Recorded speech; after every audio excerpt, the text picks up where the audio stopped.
अरे भाई साहब, ये मुसलमान हिंदुओं के कभी सगे नहीं हो सकते। अरे देखिए ना, मुसलमान जो है वो खुश है कि कश्मीर में 27 हिंदू को मार दिया गया। अरे आप लोग जानते नहीं है, मुसलमानों को सिखाया जाता है कि काफिरों को मार। आतंकी कौम है मुसलमान भाई, कहीं भी देख लो यार। अच्छा आप बताइए, सारे आतंकवादी मुसलमान ही क्यों निकलते हैं? अरे वो शौर्य पिक्चर देखी थी आपने, ब्रिगेडियर रुद्र प्रताप सिंह, वो जो कह रहे थे बच्चे नहीं हैं, वास्तव में वही रियलिटी है। कश्मीर में जब हिंदुस्तानियों की जगह हिंदुओं को मारा गया, तब देश के बड़े हिस्से में इस तरह की चर्चाएं आम हो गई। इस देश के सभी मुसलमानों को बहुतेरे लोगों ने सिर्फ एक चश्मे से देखने की कोशिश शुरू कर दी। वो जो कह रहे थे कि आतंकवाद का कोई धर्म नहीं होता, उनको कहने वालों की फौज मिल गई जिन्होंने कहा कि हो सकता है, लेकिन यह भी सच है कि जब मारा गया तो धर्म पूछ के मारा गया, और यह बड़ा सच है। लेकिन हमें लगा कि इस बड़े सच के बीच में एक छोटा सा सच जो छिप गया है, उस पर भी नजर डालते हैं। वो सच जो इन तस्वीरों का है, वो तस्वीरें जो चीख चीख कर कह रही हैं कि सर जनाजा तो कश्मीर में भी उठा है, आंसुओं का सैलाब तो कश्मीर में भी बह रहा है। एक मां ने अपना बेटा, एक बहन ने अपना भाई हमेशा के लिए कश्मीर में भी खोया है सर, और वो हिंदू नहीं था, वो मुसलमान था। वो मुसलमान जिसके पास ऑप्शन था जो कि हिंदुओं के पास नहीं था। हिंदुओं को सिर्फ उनका धर्म देखकर मार दिया गया, लेकिन इस मुसलमान के पास पूरा ऑप्शन था, क्योंकि कट्टरपंथी से अपना दुश्मन नहीं मानते थे। फिर भी इस मुसलमान ने मौत चुनी, और यह मौत उनके लिए चुनी गई जिनसे कुछ ही घंटों पहले हो गई। यह मुसलमान चाहता तो बच जाता। यह जनाजा जो आपको दिख रहा है, इस जनाजे में इस मुसलमान को नहीं होना चाहिए था, अगर इस मुसलमान ने अपने बारे में सोच लिया होता। लेकिन इस मुसलमान ने नहीं देखा कि सामने कौन है, किसका धर्म है। उसने अपनी जान से ज्यादा कश्मीरियत को जिंदा रखने की ठानी। मौत सामने थी, लेकिन जिंदगी दूसरों की बचाने की उसने जंग लड़ी। आतंकवादियों से भिड़ गया, कहा कि हमारे मेहमान हैं, और फिर आतंकवादियों ने गोलियां मार दी। कश्मीर के पहलगाम में 28 लोगों की मौत हुई है, जिसमें एक मुसलमान है, और उस मुसलमान की कहानी को भी बयां किया जाना चाहिए। क्योंकि अगर आप इस देश में मुसलमानों पर सवाल उठा रहे हैं, तो आपको उस मुसलमान को शुक्रिया भी अदा कहना पड़ेगा जिसने अपनी जिंदगी दांव पर लगा दी ताकि कुछ लोग जिंदा रह सकें। और आज की कहानी में दो ऐसे मुसलमान जो रिश्तेदार हैं, एक जिसने जान गंवा दी और एक जिसने 11 लोगों की जान बचा दी। और अगर आप उस मुसलमान का शुक्रिया अदा नहीं कर सकते तो आप भी इंसान नहीं है। हां, अगर आप हिंदुओं की भी हिमाकत कर रहे हैं तो ये वो मुसलमान है जनाजे में जो हिंदुओं को बचाने के लिए कुर्बान हो गया। ये वो मुसलमान है जिसने इंसानियत को नहीं मरने दी। जब हिंदुओं को कट्टरपंथी मुसलमान मार रहे थे इस आधार पर कि वो हिंदू हैं, तब उस बड़े सच के बीच में एक ये भी मुसलमान था जो दुनिया को बताने की कोशिश कर रहा था कि साहब, इस्लाम सिर्फ खून खराबा नहीं सिखाता, और सब इस्लाम में नहीं है जो खाली खून बहाते हैं। कुछ ऐसे भी हैं जो जिंदगी बचाने के लिए कुर्बान हो जाते हैं, और उनमें से ये है जिसका जनाजा आप यहां देख रहे हैं।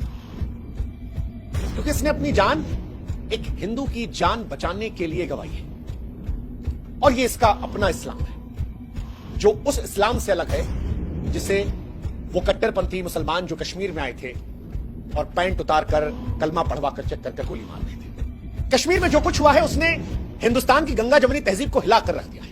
इस देश में वैसे भी हिंदू मुसलमान कम नहीं था, और इस घटना के बाद वो जो मुसलमानों के लिए हिंदू आवाज उठाते थे उनको कटघरे में खड़ा किया जा रहा, कहा जा रहा है कि सबसे बड़े दुश्मन तो तुम ही हो। तुम ही दिन भर कहते थे कि देखो ये नहीं है, और अब देखो इनकी कौम ऐसी है। लेकिन इस आरोप के बीच में यह तस्वीर बार बार सोचने पर मजबूर करती है कि क्या वाकई में आप जिस तरफ मुड़ना चाह रहे हैं वो सही है, या इंसानियत की लौ अभी भी जली हुई है उस जनाजे पर जहां पर एक मुसलमान लेटा हुआ है, इसलिए क्योंकि वो आप हिंदुओं को बचाना चाहता था और ये बताना चाहता था कि साहब सब मुसलमान ही जैसे नहीं होते। जब कश्मीर का कड़वा सच हम बयां करते हैं तब हम ये बताते हैं कि वहां धर्म के नाम पर खून बहा है, लेकिन इस जनाजे को देखकर ये तस्वीर भी चीख चीख कर कह रही है कि साहब एक मुसलमान तो वहां भी था। इस्लामिक कट्टरपंथी की खूनी आग में जलती कश्मीर की धरती पर इस शहीद मुसलमान की कहानी भी सुनानी चाहिए, और आज ये कहानी हम आपको सुना रहे हैं, और आपको भी कहानी सुननी चाहिए। दो तरह के लोग इस देश के दुश्मन हैं। एक वो जो इस मौके पर देश के हर मुसलमान पर, इस देश के मुसलमान को भी इससे धक्का लगा है और कई मुसलमान ऐसे हैं, मेरे मित्र भी हैं, आपके भी मित्र होंगे, कई सारे कलाकार ऐसे हैं, स्पोर्ट्समैन ऐसे हैं जो कह रहे हैं कि हम भी शर्मिंदा हैं यार और इनकी वजह से हमको भी बदनाम होना पड़ता है। मेरे ऐसे सैकड़ों दोस्त हैं यूपी, बिहार, बंगाल, पंजाब जो कह रहे हैं कि सर कश्मीर में जो उन मुसलमानों ने किया उसके चलते हमको शर्मिंदा होना पड़ता है, हम पर लोग नजर उठाते हैं। और दूसरे वो लोग हैं जो कह रहे हैं कि भैया आतंकवादियों ने हिंदू धर्म देखकर मारा ही नहीं, मुसलमान देखो वो जो आतंकवादियों को क्लीन चिट दे रहे हैं। देखो ये दोनों हमको मूर्ख समझ रहे हैं। ये बात पूरी सच है कि मारे जाने वाले सारे हिंदू थे एक मुसलमान को छोड़कर, और पीड़ित परिवारों ने खुद बताया है कि उनकी हिंदू पहचान की वजह से मारे। लेकिन इस नरसंहार के बीच में दो चेहरे थे जिन्होंने अंधेरे में उम्मीद का चिराग जलाया, और आज उन्हीं दोनों के बारे में बात की जाएगी, जो जिनमें से एक मरते मरते शायद कह गया कि साहब मैं नहीं हूं, लेकिन आप ये मत कहना कि हर मुसलमान आतंकवादी होता है। कुछ होते हैं जो आतंकवाद का विरोध करते हैं, कुछ हैं जो कुरान के नाम पर खून बहा रहे हैं, लेकिन ऐसे भी हैं जो इंसानियत को बचाना चाह रहे हैं। एक सैयद आदिल हुसैन शाह जिसने पर्यटकों की जान बचाने के लिए आतंकवादियों से लड़ते हुए जान गंवाई, और दूसरा नजाकत अली इन्हीं के परिवार का जिसने 11 बेगुनाहों को मौत के मुंह से खींच लिया, और अब वो 11 लोग कह रहे हैं कि नजाकत ना होता तो हम जिंदा नहीं। सैयद नजाकत जैसे लोग गवाही दे रहे हैं कि सच्चा मुसलमान गुनहगार नहीं होता, वो खाली कातिल नहीं होता, वो जान बचाने के लिए जान दे भी सकता है। और सैयद की कहानी सुनकर आपके रोंगटे खड़े हो जाएंगे। उसके जनाजे की तस्वीरें आपने देखी, लेकिन सैयद की कहानी सुनकर आप सोचने पर मजबूर होंगे।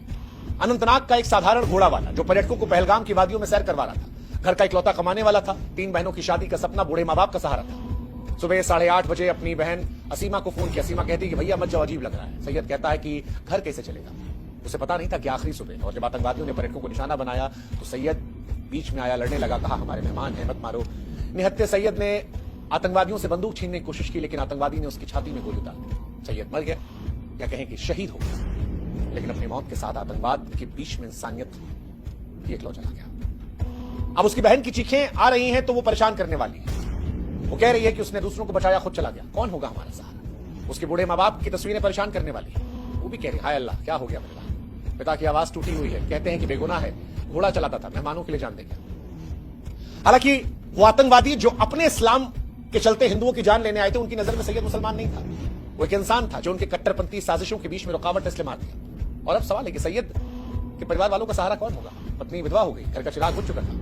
दूसरा लड़का नजाकत अली, 22 अप्रैल को पहलगाम में अनंतनाग निवासी कपड़ा व्यापारी नजाकत अहमद 28 साल का 11 लोगों की जान बचाता है। चिरमिरी के 4 दंपति सुभाष जैन, हैप्पी बड़वान, लकी पराशर और टीटू अग्रवाल 3 बच्चों को सुरक्षित निकाला। उसी के सगे मामा थे आदिल हुसैन, जिनकी मौत हुई है। नजाकत ने हार नहीं मानी, इन सभी परिवारों को सुरक्षित पहुंचा दिया, और अब ये परिवार नजाकत का शुक्रिया अदा कर रहे हैं। वो कह रहे हैं कि नजाकत ना होता तो वो जो 27 लाशें पड़ी थी वहां पर हमारी भी होती। सैयद नजाकत जैसे लोग ये गवाही देते हैं कि अगर कोई सच्चा मुसलमान है तो वो सच्चा इंसान भी है, और अगर सैयद नजाकत जैसे लोग नहीं होते तो शायद हम भी मान लेते कि पूरा कश्मीर आतंकवादियों का है। लेकिन ये साबित करते हैं कि कश्मीर की धरती पर इंसानियत है, और कुछ कट्टरपंथी अगर कश्मीर की वादियों में खून खराबा कर रहे हैं तो उस खून में सबको रंगना जरूरी नहीं है। कुछ साल पहले शाहरुख खान ने भी ऐसा कुछ फर्क समझाने की कोशिश की थी। हालांकि मैं जानता हूं इस बात के लिए कई लोग मेरा भी विरोध करेंगे, कई लोग करेंगे, लेकिन मुझे बार बार यह लगता है कि सैयद ने अपनी जान दे दी, और जो मर गया किसी और को बचाने के लिए, तो क्या हम बोल नहीं सकते उसकी बात को पहुंचाने के लिए? हमें इतना जज्बा, इतना हौसला तो नहीं है किसी और के लिए जिंदगी गवा दे। सैयद ने गवा दी, इसलिए मैं कह रहा हूं कि आप भी सुन लीजिए। वो अपनी जान को खो सकता है, अपने परिवार को छोड़ सकता है, उसकी बीवी बेवा हो सकती है, उसके माँ बाप अनाथ हो सकते हैं, बहन जो है वो अकेले पड़ जाती है, और हम और आप क्या उसकी बात नहीं सुनेंगे सिर्फ इस बात को लेकर कि वो मुसलमान था?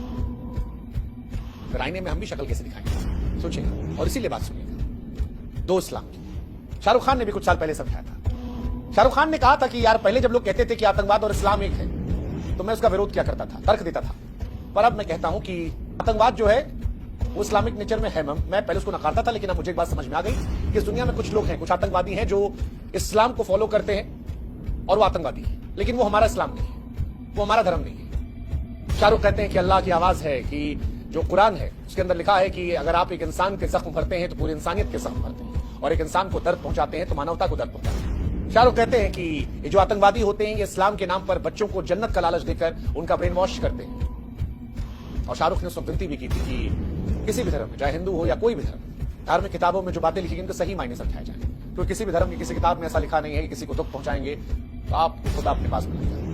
शाहरुख खान की वो बात अगर पहलगाम के वो कट्टरपंथी मुसलमान समझ लेते तो शायद आज हिंदू और मुसलमान की इतनी कहानी नहीं होती, शायद 27 जिंदगियां जिंदा होती, शायद पूरे देश के मुसलमानों को एक चश्मे से देखने की नौबत नहीं आती। लेकिन उसके बीच भी सच है कि अगर सैयद और नजाकत जैसे लोग नहीं होते तो शायद इंसानियत की बात करने के लोग संकोच करते। किसी ने जिंदगी गंवा दी, खून बिखेर दिया अपना, ताकि इंसानियत की लौ जिंदा रहे।